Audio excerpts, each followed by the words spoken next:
Hey folks, I'm Professor Darius. Welcome back to African Elements. Welcome if you're new. Today, we explore the life and legacy of an extraordinarily courageous woman who used her voice and pen to challenge injustice. Her name is Ida B. Wells. Let's get started. Ida Bell Wells Barnett, known as Ida B. Wells, was born into slavery in 1862 in Holly Springs, Mississippi. Her father, James, was an ex-slave who worked as a carpenter. Although he was free after the Civil War ended in 1865, he continued to live as an apprentice for his former enslaver until 1868. While working at another job in Memphis, Tennessee, he met Elizabeth, an ex-slave from Holly Springs, Mississippi. Tragedy struck early in Wells' life when her parents and a sibling died in a yellow fever outbreak. At just 16, Wells took on the responsibility of caring for her younger siblings.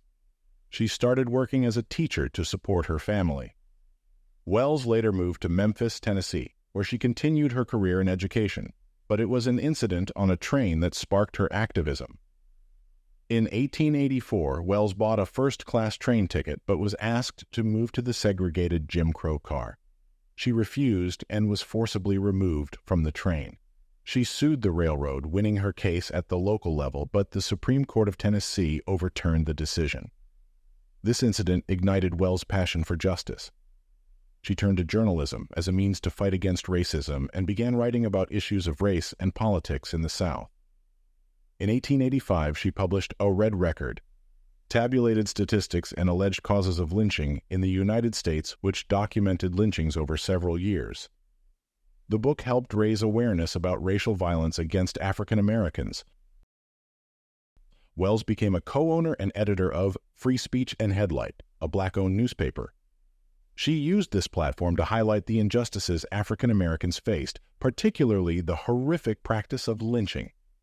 In March of 1892, 3 African American businessmen, friends of Wells, were lynched by a mob in Memphis, Tennessee. The men operated a successful grocery store, and their economic competition with a white-owned business was the real motive behind their murders.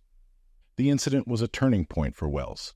She began investigating lynching cases and quickly discovered that this form of racial terrorism was not, as many whites claimed, a response to crimes committed by black men against white women, but a strategy to enforce white supremacy. Wells's investigation led to a series of articles in which she exposed the true motives behind lynching. Her bold reporting incensed local white citizens, leading to a mob attack on the offices of her newspaper, Free Speech and Headlight. With her life in danger, Wells left Memphis and moved to Chicago, but she did not stop her anti-lynching campaign. In the North, Wells continued her journalism and her advocacy against lynching. She embarked on speaking tours in the U.S. and Europe, raising awareness about the brutal violence against African Americans. She published a detailed report on lynching in America, providing statistics and personal accounts that debunked the myths used to justify these brutal killings. In Chicago, Wells continued her activism.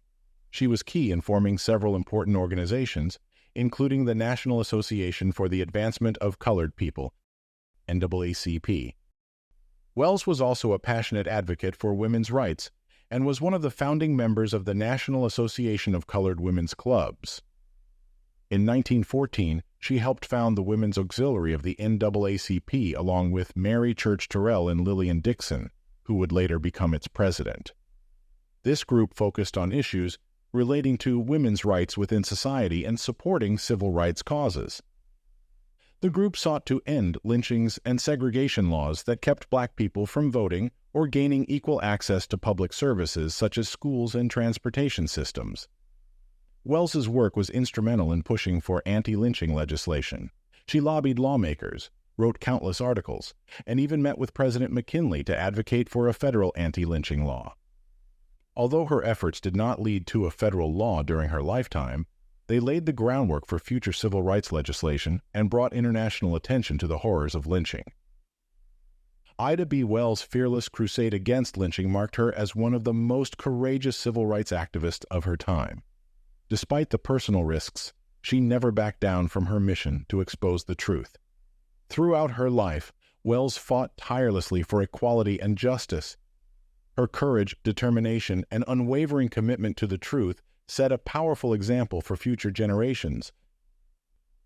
She once said, "The way to right wrongs is to turn the light of truth upon them." And that's exactly what she did.